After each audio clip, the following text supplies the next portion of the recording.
नमस्कार मित्रांनो, घरोघरी मातीच्या चुली या मालिकेच्या येणाऱ्या काही भागांमध्ये एक जबरदस्त असा ट्विस्ट आपल्याला पाहायला मिळणार आहे. आता वेश बदलून रणदिवेंच्या घरी प्रवेश करताच ऐश्वर्याला चकवा देत पहिल्याच भेटीत जानकी ही सुमित्राचे आशीर्वाद मिळवणार आहे. तर ऐश्वर्याचं तोंड काळं करून तिला चांगलंच तोंडावर पाडणार आहे. पहिल्याच भेटीमध्ये जानकी ही ऐश्वर्याची चांगलीच जिरवणार आहे. तर आता नक्की जानकी अवंतिका आणि सौमित्रच्या मदतीने कसा रणदिवेंच्या घरामध्ये प्रवेश करते आणि त्या ऐश्वर्याला धडा शिकवून नानांची कशाप्रकारे भेट घेते ते आजच्या एपिसोडमध्ये आपण बघूयात. तर मित्रांनो, हा व्हिडिओ त्यासाठी शेवटपर्यंत पहा. तर मित्रांनो, आत्तापर्यंत मालिकेत आपण पाहिलं होतं की ऋषिकेशचा नकार असल्यामुळे जानकी ही नानांना भेटायला जाण्यासाठी नकार देत असते. परंतु जेव्हा सौमित्र वहिनी तू पाठवलेल्या फराळाची शपथ आहे असं म्हणतो, तेव्हा जानकीचाही नाईलाज होतो. आपल्या नानांसाठी सौमित्र अवंतिकासाठी ऋषिकेशने आखलेली लक्ष्मण रेषा ओलांडण्याचं ठरवते आणि ती रणदिवेंच्या घरी जाण्यासाठी तयार होते. परंतु इकडे आता ऐश्वर्या आणि आजीने सुमित्राचे कान भरवल्यामुळे सुमित्रा खूपच चिडते आणि ती स्पष्टपणे सौमित्राला सांगते, नानांची कितीही इच्छा असली तरीही मी त्या जानकीला माझ्या घरात पाऊल ठेवू देणार नाही. जानकी कदापि या घरात येणार नाही आणि हा माझा अंतिम निर्णय आहे. म्हणूनच सुमित्रा चिडूनच निघून गेलेली असते. तर आता सौमित्र आणि जानकीचा जो प्लॅन ठरलेला असतो की उद्या जेव्हा ऋषिकेश हा कामानिमित्त बाहेर जाईल तेव्हा जानकी ही नानांना भेटण्यासाठी रणदिवेंच्या घरी येणार असते. परंतु दुसऱ्या दिवशी सकाळी सौमित्र जानकीला फोन करतो की वहिनी, एक खूप मोठा प्रॉब्लेम झाला आहे. त्या ऐश्वर्या आणि आजीने आईचे कान भरले, कारण त्यांना तू येणार असल्याची चाहूल लागली. त्यामुळे नानांना भेटणं आता खूप अवघड आहे, कारण आई आणि ती ऐश्वर्या दारात तलवार घेऊनच उभ्या असतील उद्या. मग काय करायचं? तेव्हा जानकीला देखील आता धक्का बसतो. ती विचारते, सौमित्र भाऊजी, मग आता करायचं तरी कसं? नानांची भेट तरी कशी होणार? कारण आपल्याकडे आजचा एकच दिवस आहे. त्यावर आता सौमित्र आणि जानकी विचार करतात. तेवढ्यात सौमित्रच्या डोक्यामध्ये एक कल्पना येते. तो म्हणतो, वहिनी, मी जसं सांगेल ना तसंच तू कर. आणि तो सर्व काही प्लॅन जानकीला सांगतो. काही वेळानंतर सौमित्र बाहेर जातो. इकडे नाना मात्र जानकीची खूप आतुरतेने वाट पाहत बसलेले असतात. त्यांना खात्री असते की माझी जानकी नक्कीच आज मला भेटण्यासाठी येणार, कारण सकाळपासूनच त्यांना तसे संकेत मिळत असतात आणि त्यामुळेच नाना खूप खुश असतात. काही वेळानंतर घराची बेल वाजते. सुमित्रा ही दरवाजा उघडते तर समोर सौमित्र आणि त्याच्यासोबत एक केस मोकळे सोडलेली, डोळ्याला चष्मा लावलेली आणि पंजाबी ड्रेस घातलेली अगदी सोज्वळ अशी मुलगी उभी असते. तेव्हा सौमित्रासोबत ही मुलगी कोण म्हणून सुमित्रा तिला बोटाच्या नखापासून केसापर्यंत अगदी निरखून पाहू लागते आणि सौमित्राला विचारते की अरे, ही कोण आहे? त्यावर सौमित्र म्हणतो, अगाई, ही ना माझी मैत्रीण आहे आणि आता ती माझी एक क्लायंट सुद्धा आहे, कारण तिच्या काही समस्या आहे आणि तेच डिस्कस करण्यासाठी आणि मला भेटण्यासाठी इथे आपल्या घरीही आली आहे. कसं आहे ना, आजकाल मला ऑफिसला जाण्यासाठी सुद्धा जमत नाही, म्हणून मी स्वतः तिला घरी बोलावून घेतलं.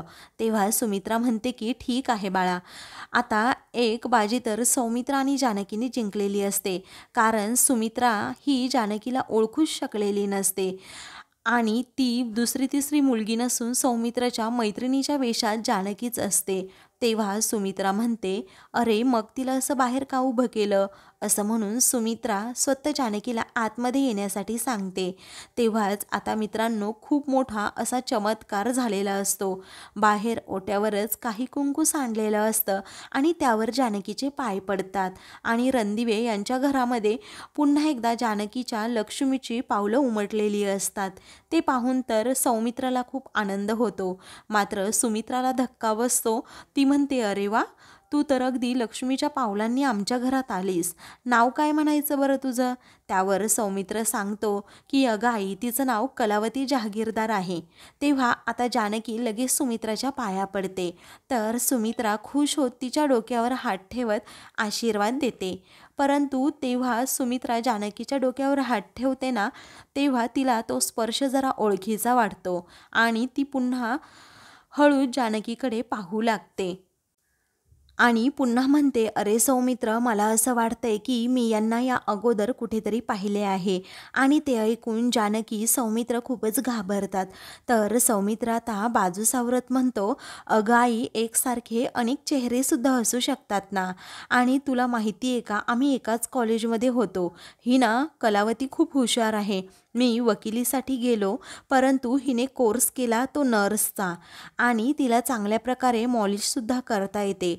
म्हणून म्हटलं की कलावती जर आपल्या घरी आली तर 2 कामे होतील. तिचंही काम होईल आणि आपलंही." त्यावर सुमित्रा विचारते, "कसलं रे काम सौमित्र?" तेव्हा तो म्हणतो, "अगं आई, असं काय करतेस? नानांना सध्या हातापायांची मॉलिश करणं खूप गरजेचं आहे ना. त्यामुळे नाना चालू शकतात आणि हळूहळू बोलूसुद्धा शकतात. ही कलावती एक फिजिओथेरपिस्ट आहे आणि म्हणूनच मी तिला नानांची सेवा करण्यासाठी इथे घेऊन आलो आहे." आणि ते ऐकून सुमित्रा खूपच खुश होत विचारते, "अरे हो का? तुझी ही मैत्रीण तर खूपच सुंदर, सोज्वळ आणि हुशारसुद्धा आहे आणि त्याचबरोबर प्रेमळ स्वभावाची सुद्धा दिसते." तेव्हा आता सुमित्राचा आशीर्वाद मिळाल्यामुळे जानकीचा आनंद गगनात मावेनासा होतो. ती डोळे भरून आपल्या घराकडे पाहू लागते. तेव्हा सौमित्र विचारतो, "आई, मी कलावतीला नानांच्या रूममध्ये घेऊन जातो." तर सुमित्रा म्हणते, "हो ठीक आहे बाळा." आणि त्याच वेळेला आता आजी आणि ऐश्वर्या बाहेर येतात आणि कलावतीला समोर पाहून विचारतात की "आता ही कोण आणि कुणाला विचारून तू आलीस?" असं म्हणून ऐश्वर्या जानकीवर भडकते. तेव्हा ते ऐकून सुमित्रा ऐश्वर्यावर ओरडते आणि म्हणते की आपल्या ती घरची पाहुणी आहे, सौमित्रची मैत्रीण आणि नानांची ट्रीटमेंट करण्यासाठी ती आपल्या घरी आली आहे, असं काही ऐश्वर्याला ती सांगते. ऐश्वर्या, आपल्या घरी आलेल्या पाहुण्यांचं अशी वागण्याची पद्धत नाही आहे, समजलं? रणदिवे यांची पद्धत तुला माहीत नाही आहे का? तू नुसती तुसटपणे वागतेस, बोलतेस. रणदिवेंच्या घरची परंपरा जपायला जरा शिक." असं म्हणून सुमित्रा चांगलीच ऐश्वर्यावर ओरडते. तेव्हा ऐश्वर्या म्हणते, "तसं नाही हो आई, परंतु आजकाल कुणीही घरात घुसतं ना, म्हणूनच मी ओरडले. काळजीपोटी, बाकी काही नाही." त्यावर सौमित्र म्हणतो, "असं कसं कुणीही घरात घुसेल? ती माझी मैत्रीण आहे आणि मी तिला घरी घेऊन आलो कारण हे घर तुझ्या अगोदर माझं आहे ना, म्हणून." सौमित्र ऐश्वर्याचा चांगलाच माज उतरवतो. तर ऐश्वर्या बारीक नजरेने जानकीकडे पाहू लागते. तर जानकी आता मुद्दाम म्हणूनच कपाळावर केस घेते आणि तिच्या बोलण्याची पद्धतसुद्धा ती बदलते. त्यामुळे ऐश्वर्याला देखील आता जानकीला ओळखता येत नाही. आता ऐश्वर्याच्या डोळ्यात देखील जानकीने चांगल्या प्रकारे धूळ फेकलेली असते. जानकीला ऐश्वर्याचा चेहरा समोर येताच जानकीचा राग अनावर होत असतो. तिला सगळं काही पूर्वीचं आठवतं आणि आता जानकीला ऐश्वर्याची खूप चीड येत असते. त्यानंतर ती मोठ्या तोऱ्यातच बाहेर जाण्यासाठी निघालेली असते. तर कलावती बनून आलेली जानकी मुद्दामच ऐश्वर्याला जाऊन धडकते आणि तिच्या पायात पाय घालते आणि चांगलीच ती ऐश्वर्याला तोंडावर आपटवते. ऐश्वर्या खाली कोसळते आणि घरात येताच ऐश्वर्याचं तोंड जानकीने चांगलंच काळं केलेलं असतं. तेव्हा ऐश्वर्या आता भडकते. तर जानकी लगेच, "सॉरी मॅडम, चुकून धक्का लागला, माफ करा," असं म्हणून तोंडावर ओढणी घेते. आता सुमित्रासमोर असल्यामुळे ऐश्वर्याचा नाईलाज होतो. ती म्हणते, "ठीक आहे." तेव्हा सौमित्र जानकीला नानांच्या रूममध्ये घेऊन जाण्यासाठी निघतो. तेव्हा सौमित्र पटकन जानकीला आतमध्ये पाठवतो आणि तो नानांना उठवत सांगतो की "नाना बघा, समोर कोण आलं आहे." तेव्हा नाना समोर बघतात, परंतु नानासुद्धा अगोदर जानकीला ओळखू शकत नसतात कारण तिने आपलं पूर्णपणे रूप बदललेलं असतं. जानकी विचारते, "नाना, तुम्ही कसे आहात?" जानकीचा आवाज ऐकून नानांचा आनंद गगनात मावेनासा होतो. "तू आलीस जानकी," असं म्हणून ते खूप हसू लागतात. पहिल्यांदाच नानांच्या चेहऱ्यावर एवढा आनंद ओसंडून वाहत असतो. ते डोळे भरून जानकीकडे पाहू लागतात. सौमित्र म्हणतो, "जानकी वहिनी, तू आतमध्ये थांब, मी बाहेर थांबतो." त्या ऐश्वर्यावर वॉच ठेवतो कारण तिला कधीही संशय येऊ शकतो, आपला प्लॅन सगळा फेल होऊ शकतो. तेव्हा जानकी म्हणते, "हो ठीक आहे." तेव्हा सौमित्र लगेच बाहेर जातो. जानकी लगेच नानांचा आशीर्वाद घेते आणि विचारपूस करत असते. तर नाना सांगतात, मी ठीक आहे, आणि जानकीची माफी मागू लागतात. जानकी म्हणते, नाना तुम्ही माफी मागू नका. मला माहीत आहे जे काही घडलं त्यात तुमचा काहीच दोष नाही आहे. कारण तुमचे हात दगडाखाली आहेत. या सर्वांना कारणीभूत ती ऐश्वर्या आहे, हो ना? आणि तुम्हालाच तिने धमकवले ना? त्यावर नाना रडतच होकार देतात. जानकी म्हणते, नाना तुम्ही काळजी करू नका. लवकरच मी त्या ऐश्वर्याचा पर्दाफाश करणार आहे. अजिबात घाबरू नका. आमची काळजीसुद्धा करू नका. आम्ही सर्वजण ठीक आहोत. परंतु नाना तुम्ही मला भेटण्यासाठी का बोलवलं? काही काम होतं का? तेव्हा नाना खानाखुणा करून जानकीला जे रहस्य दडलेलं असतं त्याबद्दल सांगू लागतात. की नानांनी देवघरामध्ये एक कागद ठेवलेला आहे, त्यावर काहीतरी कोडे आणि एक नकाशा आहे, म्हणून नाना गोल गोल करून जानकीला दाखवत असतात. तेव्हा हुशार जानकी अगदी बरोबर ओळखते की गोल नकाशा आणि त्या नकाशातील काही खाणाखुणा असतात. त्या कोड सोडून आता ओळखायच्या असतात आणि तिथपर्यंत आता जानकीला पोहोचायचं असतं. कारण रणदिवेंचं गुप्तधन असतं. आता ते धन मिळताच जानकी आणि ऋषिकेश करोडपती होणार असतात. ते गुप्तधन आणि रहस्य फक्त जानकीलाच कळावं ही नानांची तीव्र इच्छा असते. कारण जर इतर कोणी किंवा कपटी ऐश्वर्याच्या हाती वगैरे लागलं तर काही खरं नाही, हे नानांना चांगलंच माहीत असतं. आणि ते गुप्तधन माझ्या जानकी ऋषिकेशच्या हाती लागलं तर ते स्वतःचा नाही तर सर्वांचा विचार करतील, गावचा विकास करतील आणि रणदिवेंचं नाव मोठं करतील. कारण ते दोघेही स्वार्थी नाही असं म्हणून नाना योग्य त्या वेळेची वाट पाहत असतात. आणि त्यासाठी नानांनी निवडलेली योग्य व्यक्ती असते ती म्हणजे जानकी.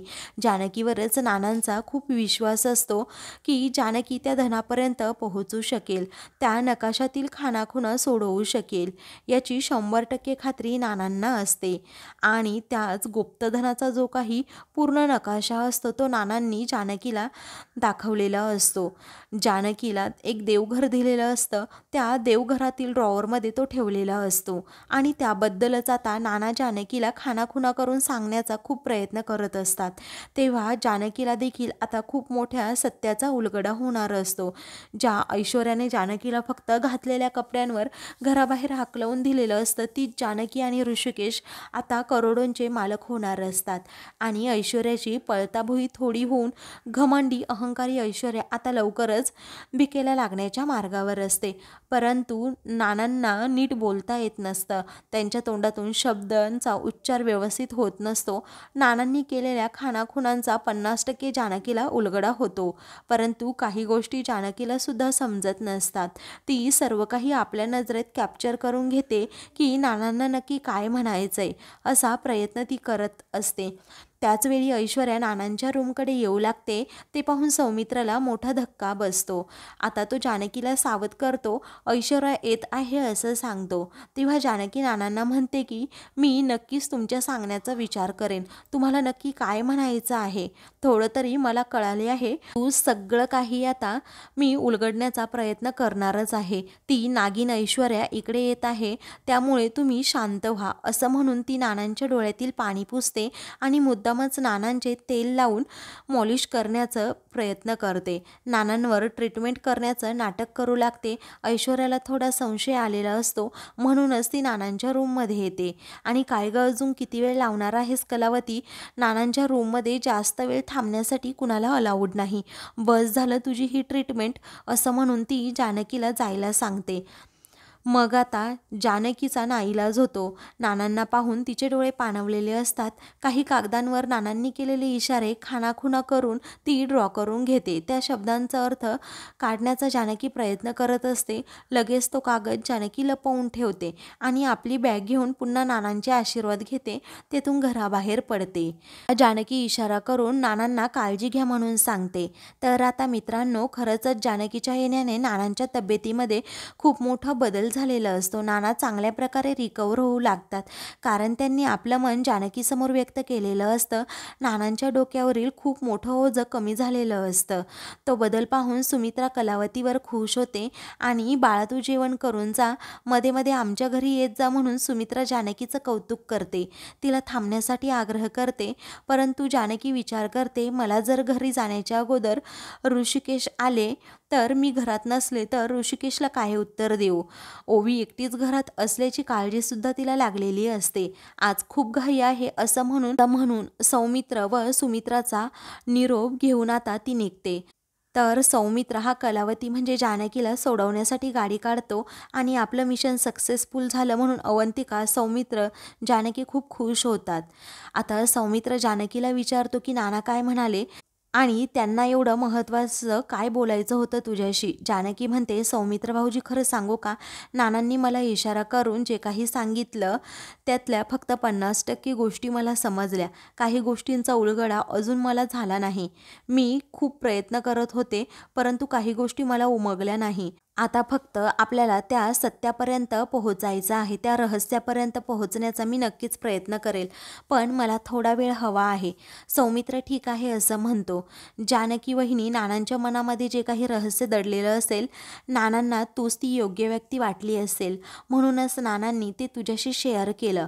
फक्त तुझ्याशी त्यांना बोलावंसं वाटलं. तिचं कौतुक करत म्हणतो, वहिनी तू आल्यामुळे घराला घरपण आलं. तेव्हा जानकी म्हणते, आपल्या घरात पाऊल ठेवून मलाही खूपच छान वाटलं आणि त्या घरातून बाहेर जाऊ नये असंच मला वाटत होतं, परंतु काय करायचं, माझाही नाईलाज आहे. सौमित्र आता तिला शब्द देतो की वहिनी तू काळजी करू नको, ऐश्वर्याला धक्के मारून आपण घराबाहेर काढू.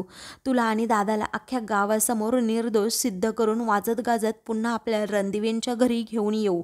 आणि जर मी असं केलं नाही ना तर सौमित्र रणदिवे नाव नाही सांगणार. ऐश्वर्या स्वतःला खूप शहाणी समजते, परंतु आज आपण कमालीची हुशारी दाखवत तिलाच उल्लू बनवलं. तसंच ऐश्वर्याला उल्लू बनवत राहू आणि लवकरच तिचे काळे धंदे आहे ना ते सुमित्रा आईसमोर आणू, म्हणजे त्यांचेही डोळे उघडतील. सारंगसुद्धा ऐश्वर्याच्या प्रेमात गुरफटत चाललाय. वेळ निघून जाण्याच्या आत सारंगला सुद्धा सावध करायला हवं. तो तिच्या बळीचा बकरा बनेल. जेव्हा सत्यासमोर येईल ना सारंगचे सुद्धा डोळे उघडतील. पुढे जानकी सांगते, आपल्या कंपनीकडे लक्ष द्या, त्या ऐश्वर्या काहीही करू शकते. दिवसामध्ये सुद्धा आपण डुबून जाऊ शकतो. तेव्हा सौमित्र म्हणतो, मी उद्यापासून ऑफिसला जाण्याचा निर्णय घेतला आहे. हे ऐकून जानकी खुश होते. तेव्हा तो म्हणतो, बरं झालं जीवाची बाजी लावून तू आज नानांना भेटायला आलीस. मनावरचं एक ओझं हलकं झालं असं म्हणून सौमित्र तिचं खूप कौतुक करतो. काही वेळानंतर आता जानकी घरी जाते, परंतु ऋषिकेश अजूनही घरी आलेला नसतो. त्यामुळे जानकी काळजीत पडते. ऋषिकेशला फोन करण्याचा प्रयत्न करते पण ऋषिकेश फोन उचलत नाही. जानकी घाबरते आणि तिला नानांनी जे काही सांगितलेलं असतं ते डोळ्यासमोर येऊ लागतं. जानकी देवघराकडे जाते आणि देवघरात इकडे तिकडे शोधू लागते. तिला तो ड्रॉवर दिसतो. ती ड्रॉवर उघडते. जानकीला त्या देवघरातील ड्रॉवरमध्ये एक कागद सापडतो आणि ती खुश होते. कागद खोलून पाहते, त्यावर एक नकाशा काढलेला असतो. आता नानांनी सांगितलेल्या काही शब्दांचा, इशारांचा तिला उलगडा होतो. तो गोल म्हणजे हा नकाशा आहे. तो पूर्णपणे आता तिला समजून घ्यायचा असतो. त्या गुप्तधनापर्यंत तिला पोहोचायचं असतं. अर्धी बाजी तर जानकीने जिंकलेली असते, कारण नानांनी सांगितल्याप्रमाणे त्या नकाशापर्यंत ती पोहोचलेली असते. मित्रांनो, आता जानकी तो नकाशा समजू शकेल का? नानांनी जानकीवर जो काही विश्वास दाखवला आहे तो विश्वास खरा ठरवत त्या गुप्त धनापर्यंत ती पोहोचू शकेल का, हे पाहणं रोमांचक ठरेल. अशाच मालिकेंचे पुढील भाग पाहण्यासाठी चॅनलला सबस्क्राईब करा.